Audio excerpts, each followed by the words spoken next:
bit on the agenda, and we only have a half an hour to do it, so. Motion to accept the minutes of the previous meeting. Nat? Edna? All in favor? Aye. Against? Carried. Reports from revenues from the county treasurer. Going into committee meeting, Kirk. I'll talk to you later. Good morning, everybody. Does everybody have one of the new reports that I've circulated? I've left several on the table there. This is my first attempt at trying to change how I report this stuff to you. Please review it. Let me know how you feel about it. Let me know if there's something that doesn't need to be there or that some additional items. Overall, we're doing well in the collections. We're up 6.03% from this time last year. The total revenue for 2014 was $3,814,804, which was up a little bit from the year before. Now, under expenses, the majority of that money that is listed there for other than payments for the towns has not actually been spent. It's been encumbered, but it has not been paid out yet. Questions? When will the towns get that? The $270 has been paid to the towns. Oh, we've already got it? You've already got that. My accounting department didn't say a thing. They sent it to Bolton by mistake, John. Checks in the Now, there is another payment that's due. I was at the Lake Luzerne. There is another payment of $563,000 plus that's due the 1st of June, and I think Lisa has a little discussion to do about that, because there's going to need to be an additional funds out of the reserve to make that payment. And the reason that that's above what was budgeted was we got more money basically to distribute. Any questions? Mike, the designated reserve of $1 million, is that under the new rules? That's under the new rules. Okay. What this is I basically, we still got some carryover stuff from the last time, but what this is effective January 1 of 15. In other words, I'm trying to just separate us from how we used to do it and get us onto the format of we're working within the calendar year, and we're going to have the designated reserve and move forward. So that's what we're doing. Very good job. Thank you. Any more questions for Mike? No? Hearing none. Okay. Report of activity from the Adirondack Civic Center Coalition. We've got Jack and Liz and Ed with us today. Good morning. We've got a couple of reports for you. Last quarter's performance report and this quarter's upcoming list of events. I know there was some, I saw the minutes from last meeting. I know there was some discussion at the end about confidentiality of information. And so my first question off the bat, we want to give you information. We've got receipts and things that we've collected that I know is part of our agreement. I'm not sure if there's some way to satisfy both sides, giving you the information you're requesting, and perhaps... I think if you just give those to the administrator, he can look them over. Is that... Another job. Yeah, I think since this is our first time through, I think that maybe you could have a discussion with not only our administrator but our attorney relative to what would fall under confidentiality or executive session and why, and have that discussion. I think that our overall goal should be to be obviously as forthcoming as possible, but we don't want to create a bad situation for you relative to some competitive thing that you're doing. Exactly, yeah. And I've accumulated the information that's required under the agreement, and have that. It's just, do I talk with you, Martin, or? Give me a call, Liz. I'll talk to you about it and review it as the case may be with you, and we'll come up with a recommendation as to how to proceed. Okay. We don't want to not be compliant with the reporting. Certainly I can pass out the upcoming list of events that are scheduled for this next quarter and discuss with you, what's happened so far since our last meeting.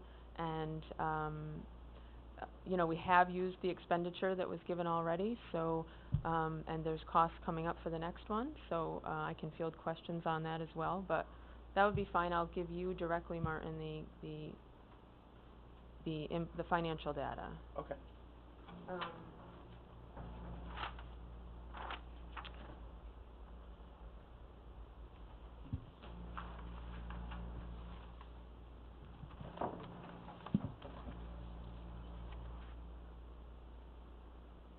Liz, you wanna leave your email address with, Lisa Grant too? Sure. So she can copy you on the meetings. The upcoming, yes, I can do that. Just to give you a little, update of what's happened since the last meeting, April 1st, Global moved out. They have been helpful in, showing us where all of their bookkeeping records are, and, we have coming up our first real trial, which is the Godsmack concert next week. Global is sending 2 representatives up to help us through the steps of that. But with Global being out, the cost of that company is helpful to us. So we're hoping to see, some profitability later on as far as whatever Global's share is, instead of going to them for these productions, to more being able to be maintained for the Civic Center. April didn't have too much. They had a couple, fundraisers or banquets. May, I said, was Godsmack. And, I put on your list, you'll see a lot of what we have now that hockey's all done is graduations and graduation parties and some family gatherings in Heritage Hall. And I put those on for a couple reasons. One, to let you know that these events, are not, at this point, or haven't been historically moneymakers for the Civic Center. They do them, pretty much at cost, and, they bring in families, they bring in hundreds of people to the Civic Center and their families, who then stay in the city. So I put those on for that reason, to show you that those are upcoming and that we'll continue to do those. I think Godsmack and Sesame Street for next quarter are the big events that, will have costs associated with them on our end. One thing we noticed in going through the financials is that none of the events I've seen so far, so last quarter we had Disney, we had wrestling, for example, we had Section 2 basketball. None of these events have any sponsorship money coming in. And the costs that were associated on our end for those events potentially could be offset by sponsorships, which is something that we're really interested in looking to pursue.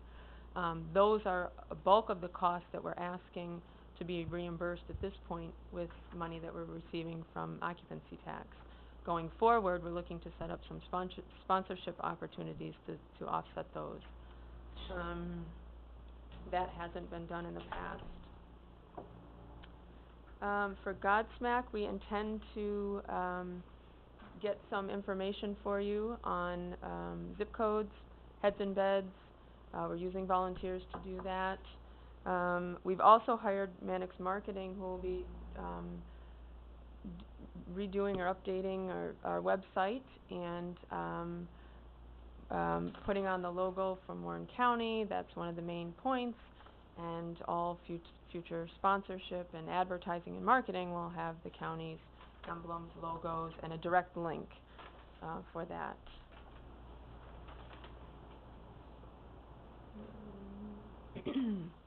Overall, I have an expense report to submit to Martin that just for those 3 events, Disney, wrestling, and basketball, far exceeded the money, cost-wise, far exceeded the money that we received last quarter. The events for this upcoming quarter will again exceed the allotments that we're receiving from you, so we're using it diligently, really, to offset those costs. Any questions? Any questions, Ron? I know that at the last meeting, that you attended, that there was discussion how you're working at reducing your overall operating expenses. Yeah. And that was certainly good news. And, in terms of these events that, are you also working on, looking at events that might be costing net costing some money, but in addition to sponsorship, how to have your cost structure aligned so that you at least break even on these events Yeah. as opposed to cost, I mean, it must cost a certain amount of money to turn on the light switch. Right. I mean, it costs a certain amount of money to heat the place or air condition the place, et cetera. So, I would assume you could break that down into different times of the year that are more premium than others, some kind of cost structure, so that when different event organizers or different people come to you and say, you know, certain assets for following night or the following day. Yeah, that's a great question. There's a few answers to that too in what we've been looking at so far. First of all, we're looking to see how basic things, utilities, can be minimized, because our overhead is really what's driving down the overall profitability of specific events. Specific events may make some money, but certainly not enough to cover everything else. So there's two things: sponsorship, which we talked about, Global being out, and replacing that company with not only volunteer manpower of the board and their interns and volunteers, but less expenses on the management side. We hired a bookkeeper, for example, who's just starting, she came in 2 weeks ago, just starting to pour through these books and records, but that's a reduced cost, certainly less than what we were paying. The event, we have 2 girls in the office that do the events, the coordinating them, the ins and outs of that, certainly at a reduced cost versus what we were paying. There was one other thing too that I thought of that was utilities. There's one thing if I can, Yeah. such as the cost. Heritage Hall, they had a scale, and if you, previously had a scale, if it was 50 to 100 came in, they would charge $250 for that. And say if 100 to 200, it went to 500 or 400. We upped all that. We went to 100, the 50 to 100 to 450. And the reason, like you said, for the candy bar, and that includes setup. So if somebody was coming in for a party for the 50 to 100, they'd be say $2 in there for an hour, putting that together. And if you take the cost, if it's $20 to $30 a man, by the time you do all the extras and this, that, and the other thing, think about it. Break it up and break it down. At 120 or $100 each time, that's 200. So you're putting $50 for the candy bar. There's no way to make money. So we're trying to find a balance, as Liz saying, to have people come, and yet by the same token, at least get our costs to a degree that it can at least be break in for those type of things. And bigger things, 1,000, I think it's 800. Anyhow, the highest one we put up to $1,000. It used to be 600. So we just feel that those are the type of things we have to do. We can't go by the old way to say, hey, it's for the good of, it is for the good of the community, but we have to find a balance. Yep. It's the same as I think moving forward with the schools. We'll have to look at that. $1,000 to have SUNY come in and put all them lights on and sit there for 2 hours. We have to find a balance. We need to take care of SUNY, but we need to find a balance. And that's the answer to that question. Yeah, and that was actually my other point was also the shows too. We don't want people not to come. We don't want the graduations and the events not to be here, so we have to be mindful of how much we're asking to share in those proceeds a little bit more. At the same time, maybe there's some wiggle room on an event where the promoter, or the vendors, or there's some offset there that could be helpful, and we're just starting to go through all those numbers and see some real possibilities. The funds needed, you may have explained it, forgive me. Would you re-explain that, the right-hand column? Absolutely. I put in, to start, for the graduations, for the ceremonies, I put in those numbers, I think $1,000 roughly. It does, to be honest, I think probably cost more. I was looking at last year's events, because all of these people are coming back. But we don't charge enough to pay for the costs. So I just threw in $1,000 for those, not so much to ask you to fund the graduations, but to show you that these events are drawing 300 and 500 people to the area. To go to the other ones, Godsmack, Sesame Street, those numbers are costs that I saw Sesame Street, for example, the hard cost for labor, for setup, totaled, I think I put $14,000 on there. So I took last year's, those were the numbers from last year. So, Godsmack is only a proposal from what they presented, and same cost. All of the costs for everything are labor, setup fees, cleaning supplies, you know. so what do we charge for graduation? They're all different. The most I saw, I think, was 2,500. So I was saying if you offset 1,000 of that, that would be the labor cost, the setup. Why would they be different? They ask for different things, or? I think the number of people, for example, maybe. Well, in the ACC, or SUNY Adirondack Mhm. graduation, and the Queensbury graduation, Southland Falls graduation, they're all, you're probably talking, what, at least 2,000 people? I don't know that number, but perhaps, I mean, yeah, they're huge. Yeah, They're huge I mean, events. I go to 2 out of 3. Yeah, yeah. And there's Hundreds and 1,000 hundreds, people. yeah. Yeah. They could be asking for different things. Maybe somebody needs more AV. To be honest, I don't have those specifics. I don't know why, without looking at their sheets specifically, what those make up. You know, maybe they've asked for different things. So are you thinking in the future that events like this, that what you charge them should cost the actual cost? Well, we don't want to lose them, but we can't lose money on holding them either. So we have to really look into these upcoming events, even the smaller ones, and say, what is the actual cost of it? If it's $2,500 to have people there setting it up, to have some people at the door, to AV, if it's $2,500, we've got to at least charge that or find the funding someplace. And at the same time, we want to have them, so we don't want to outsource them either. I can tell you from my inquiries of the books and records that these events, these graduations, are not covering the cost as of now. And so it's something we want to look at. This is the potential to figure out how we can do better. So the actual graduation cost may be around $3,500 then? Could easily be. Perhaps, Could easily be. yeah. And now moving forward, what we've done is, we're going through some of the records, but, honestly, it's been very cumbersome and very time-consuming. People are working their butts off, all volunteering, having some of the girls, and Jack's doing some of that. But we're trying to say, moving forward, we've set up a list where the guys sign in, put their man hours on, so now we can say, okay, graduation's Queensbury. How much actual time did it cost to set up? Okay, now moving forward, we can do that. Yeah. We're coming up with a team to go for the electric. Maybe it's $700 a day. Electric is roughly $20,000 a month. So we have to break that down for that event, and you have to put the whole thing on. You have to put all the lights on in the place, like the hockey. That's a lot of money. When you just go to Heritage Hall, that's a certain amount. So we're trying to move that forward so we can have better answers in that direction moving forward. So we're trying to take each event, now that we're the operators, what does that particular event cost? And then we can better answer these questions moving forward. Yeah, I understand that.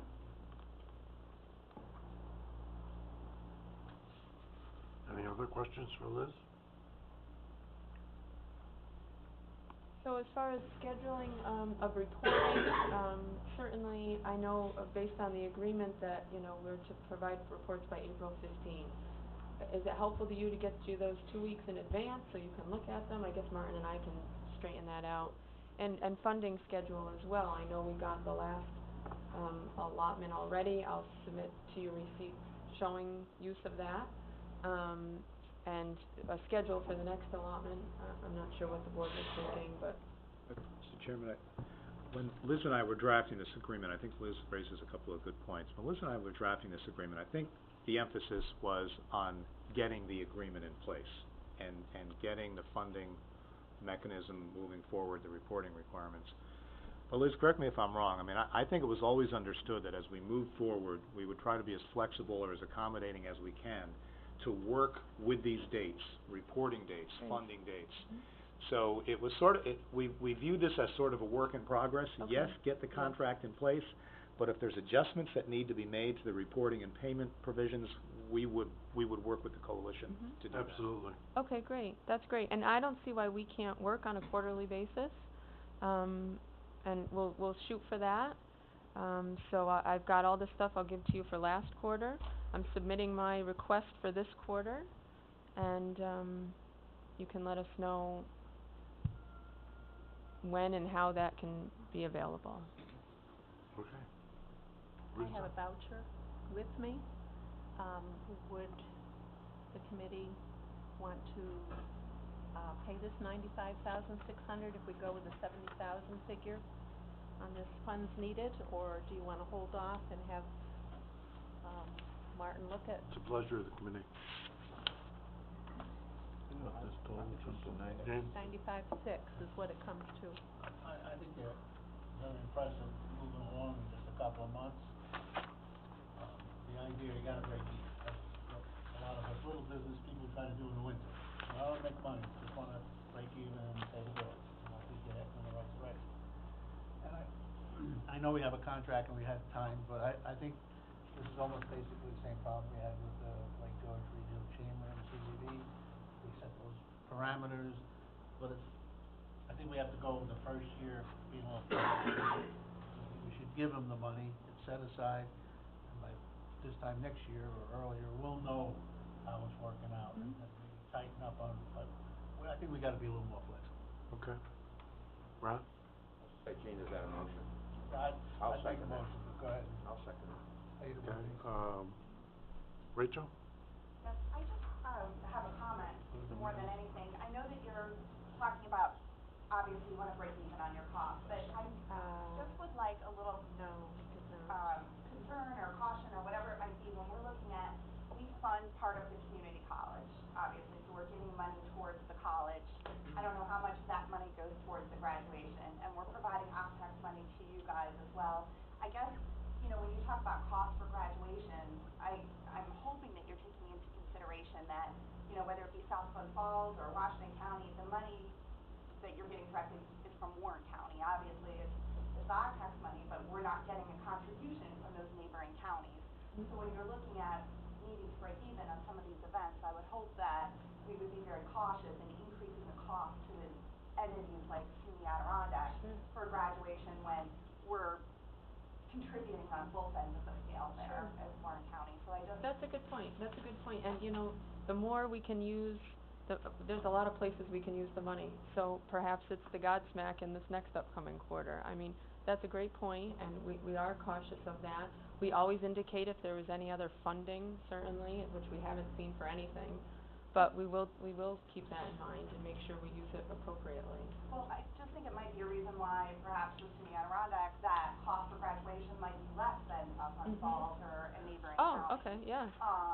You know, just to take that into consideration that we're really paying on both sides of this as Warren County. Are you okay with that becoming, I understand this point, are you okay and comfortable as a county, that coming out of Washington County, 1,000 more than that? Is that, I understand your point, but is the board okay with that, saying, okay, South Glen Falls, you know, they found out that Queensbury is paying, let's say the number, 3,000, and they're paying 4,000 because of using your town. Are you folks okay with that? I understand the point, but you're okay with That that? might be a question much more appropriate for the committee sitting here. I just, as listening to what you're talking about, I got thinking, you know, we're Double edged. yeah, we're kind of paying on both ends there. Yeah. That's a legitimate question, but how do you balance it? How do you throw the dart out there? Yeah. How does that float in the community, you know what I mean? And my thing is, We it have a costs motion. $3,500, maybe that's what we should be charging. We have a motion on the floor and a second. And the motion is for what amount? Motion, Jean? 95.6 is the amount for marketing and promotion. We noted over here that you have another 8,000 for web design. Do you think that as well? Yes, we would. Okay, so then we're talking about 103, That's what I got. 103.6.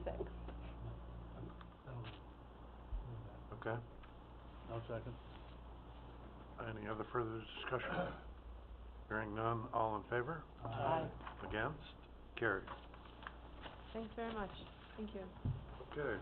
Transfer $68,702 from reserve to pay final distribution of 2014 occupancy tax collection. Mike, under the new system, is this gonna continue? Well, yeah, but not the way we're doing it right now, because basically this payment is coming out of 14 money, Okay. all right?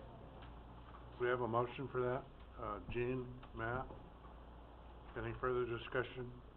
Hearing none, all in favor? Aye. Against? Carried. Revisit issue concerning collecting occupancy taxes from online travel company. I'm gonna let Martin take that one. Thanks, Mr. Chairman.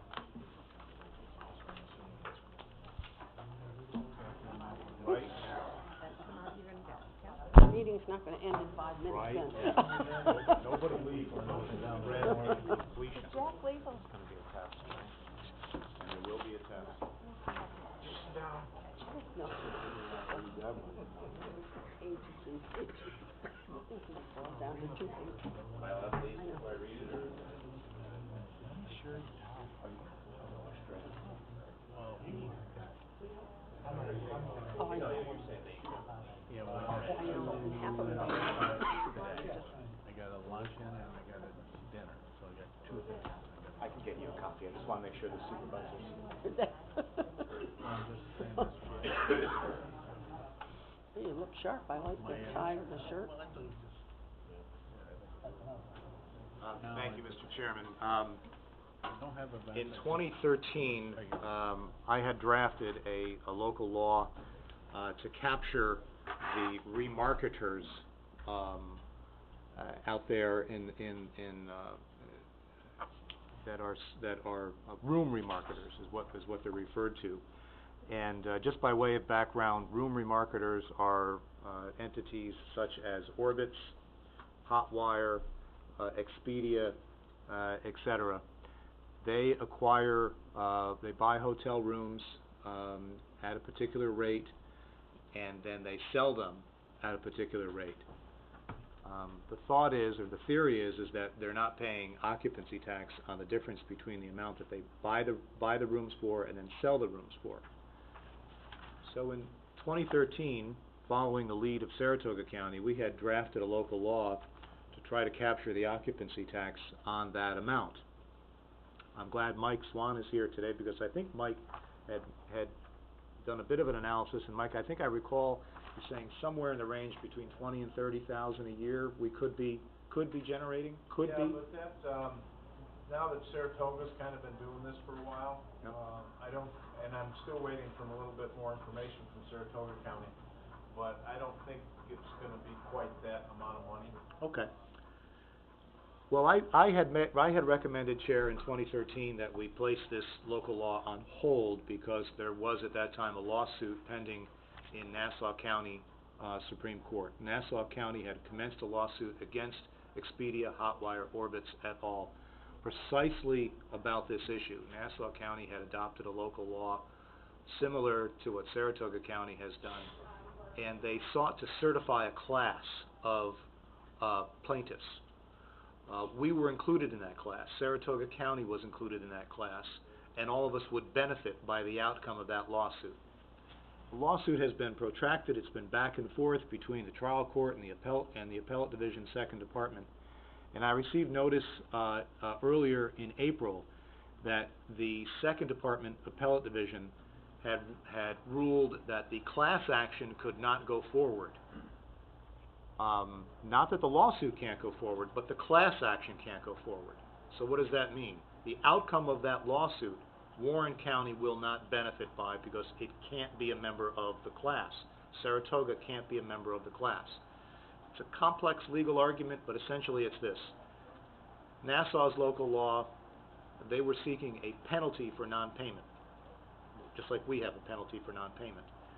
The appellate division said because there's a penalty provision in that local law, this cannot qualify as a class action.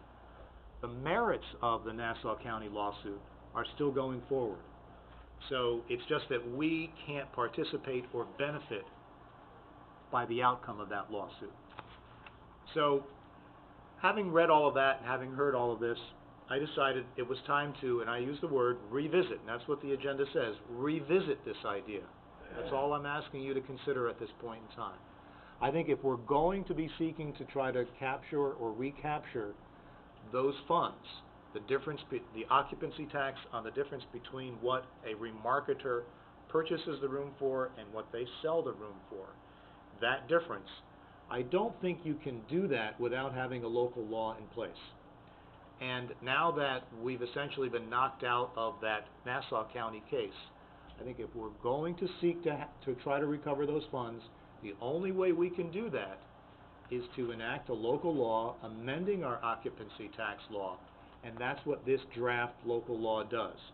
We take the definition of room remarketer right out of the state law, right out of the 2010 amendments to the New York State tax law, that says that room remarketers, such as Expedia, Orbitz, etc., are operators, essentially operators, for purposes of hotel use, sales, occupancy tax. That's what those 2010 amendments do. This local law incorporates those amendments into your occupancy tax law, and if you enact it, it would give you the ability to seek to charge those entities, Expedia, Orbitz, Hotwire, etc., for occupancy tax on the difference. And Mike has indicated that he did give a report, maybe not so sure as far as what we might be looking at financially here. My only point is that I think you can't collect it, you can't seek to collect it, if you don't have a local law in place providing for it. Emphasis on the word revisit. I didn't come here today, Mr. Chairman, looking for any specific action.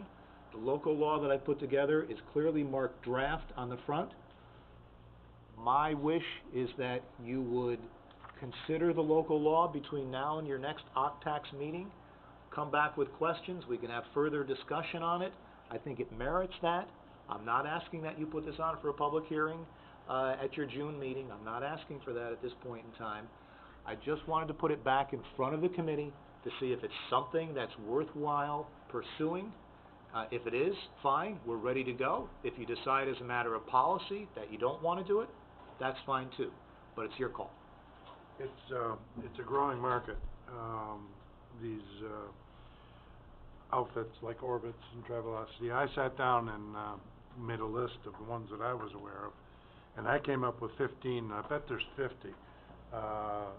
Trivago is a new one, and Tripping is a new one, and there's just a ton of them out there. And to think that we're not getting our fair share is troubling. Yes, Gene. As a person that rents rooms, we really lose a lot, because let's just say a room is $100 a night. The owners sell their rooms to these people for, say, 70, and these people then charge 80. So you're looking for the tax between the 70 and the 80, but you're actually losing 30%. You're losing the sales tax revenue. A lot of little businesses like myself, I can't afford it because I can't give up 40% on a room. But the bigger hotels that have 300-400 rooms, they put a block out of 20, 30 rooms. So actually, not only Warren County, but everybody's losing, not only for what the original price was to what it was sold for, and then that little bit in between that they're making them. You could be losing, on some. We don't have those massive big hotels like some of the places have. Yep. But it's tough.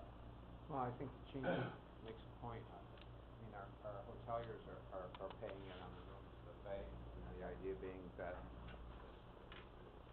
this bed tax is a good thing, because it goes to help to do other things, to bring people into our area and whatever. And if we have this, I'll call it leakage, this growing leakage, it's a concern. And the question, I'd be interested in hearing from the hoteliers as well. I mean, I do have questions in terms of how is it accounted for, who has to account for it, the cost of accounting for it. I mean, there are those kinds of detailed questions that I have, but beyond that, I think Chairman, you're absolutely right. I mean, this is a growing. I'd be happy to comment on that. And I'm the vice chair of New York State Hospitality and Tourism, and I want you to know that the AHLA, American Hotel and Lodging Association, has put it on their agenda to do it at the federal level to force it down. all of these OTAs, remarketers, they collect the money and keep it. So they charge the tax amount, they don't call it tax, because they know if they say occupancy tax, they have to pay it, but they charge it and they keep it. So the 7% or whatever, they keep that as an extra fee. I think I understand, I don't know if Mike, you can tell me this, I think the state won, and they get the sales tax piece, but they're keeping the occupancy tax piece at this point. And, so it is, the overall, everybody is recognizing that they are keeping money they shouldn't keep. And a year and a half ago, they sent out a letter to all of us saying, oh, don't fight the OTAs, they'll hurt us by not listing us. Don't listen to them. They're keeping the money. They're charging it and they're keeping it. Bud? Yeah, I touched on it a little bit, but I guess my question is to Martin, why wouldn't you try to recover the sales tax that they're looking at? Why not? I mean, it is a, I think the problem is perhaps the same, I don't know how successful this has been in Saratoga County. As a matter of fact, I don't think they've collected very much. I think it's one thing to pass a local law, to Supervisor Conover's point. It's another thing to have the software, the personnel, the collecting, all of that work to go, and to pursue this. So I think it's more than just so approved on a local law. It is really, it's going to be a big effort to collect these sums from these entities. And so I think if we're going to pass a law, we need to have a debate, at least a discussion, about what that really means for our treasurer's office and what burdens we're putting on them, on extra paperwork, personnel, etc., to recover these fees. I would be interested in seeing the recommendations of these businesses, the state business associations relative to this, if it's coming onto their radar, what they're thinking about a position paper, policy paper, what specific recommendations are coming out of the hoteliers, the business community relative to this. If it exists, that would be a good thing to distribute. Okay, we'll continue this discussion in the next meeting. Old business, we don't have any old business, new business. Dennis, do you want to talk a little bit about Arlo Guthrie?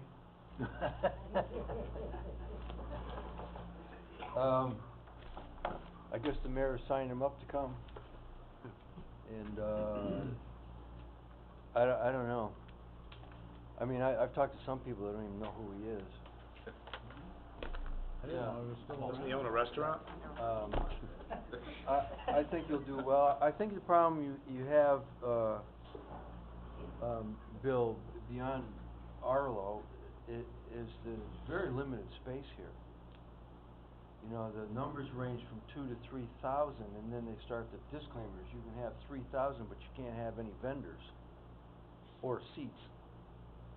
So you're talking about 3,000 people packed in down there standing for whatever length the duration of the show is. So we have a very limited amount of space, and secondly, we never considered bringing in some of these big name people. You cannot get to the stage that we don't have yet with the roadie trucks, and that's a serious problem. Because once you start moving away from the stage, you're talking about schlepping all that stuff across the festival area to get it up on the stage. I think at some point in time we're going to have a day of reckoning here. I had the pleasure of entertaining the thought of bringing Steve Miller here yesterday. And as part of it, we're about 3 people away from Steve Miller. But it was a definite, serious request. Like a lot of people, he travels north, south, east, west, goes right by Lake George. Goes right by it. So on one of those trips by, he's got a 2-day window, so they thought maybe they... But what do you do with all the people? I mean, you could sell 2,500 tickets for $100 a piece in like 5 minutes. Now you're gonna get there, what happens with the 25,000 that come and wanna mill around the outside and at least hear 'em in the park, or in the road, or on the sidewalk? So, that and the fact that you can't get to the stage, I don't think we're gonna have those big events. So I think, Arlo's probably gonna tap us out pretty good. I got an email from the mayor this morning, funding from the committee, to the tune of $8,000, I think it was. Is that what he asked for? Yeah, Arlo, I don't know if he's a B or a C guy, but they get quite a bit of I money. think he's got quite a following. Yeah, truthfully, I do too, I think he's gonna fill it, I don't know what they're gonna charge for tickets. The other thing I see as well, Bill, is that, I mean, we talked with this guy yesterday, and these shows was so involved. The setup and, Steve Miller overhead is $60,000 a day just to have his truck trailers and roadies a day. And then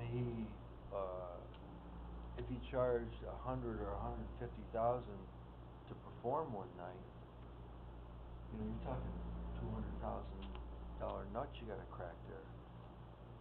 Well, I think Arlo's in the park. I think it'd be worth having him come, if nothing else, to see how this is gonna work with a larger crowd, with a bigger name guy there. well, I've forgotten whether, that email had urgency to it, wanted us to act today, or I think he did want us to act today.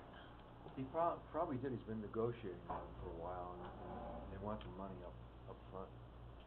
I brought copies of the application. Okay, They asked for 6,000. and they asked for 8,000? 6. 6? 6,000. Well, the mayor thinks it's gonna put us on the map, and I agree. I think it's gonna put us on the map too.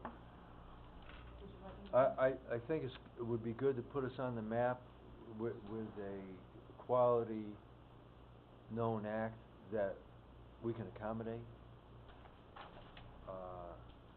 I think to go for somebody like Steve Miller would be a disaster. Yeah, Pardon? Man, I mean, and it's changed to 2 days, I believe, right? oh, that I don't know.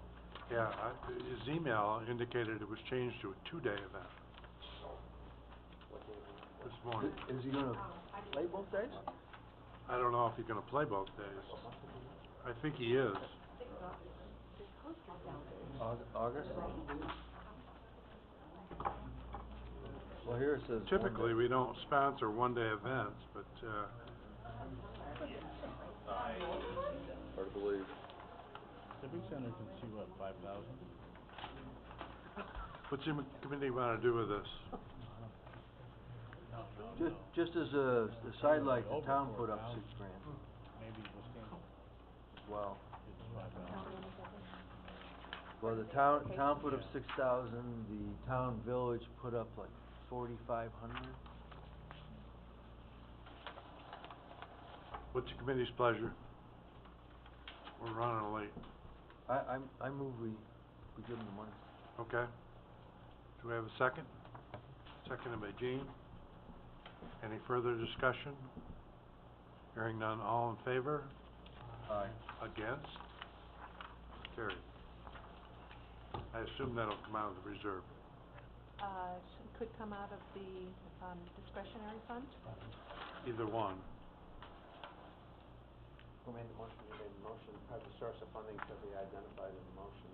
You could come out of the, I'm sure we're gonna have more of these events coming up, so. we have a discretionary fund and we have a fund balance. Probably the discretionary fund would be what I would recommend. I would add that to my motion, that come out of the Okay. money come from the discretionary fund. Okay. Okay, motion to adjourn. Matt, Dennis, all in favor? Discretionary. That was a very interesting comment by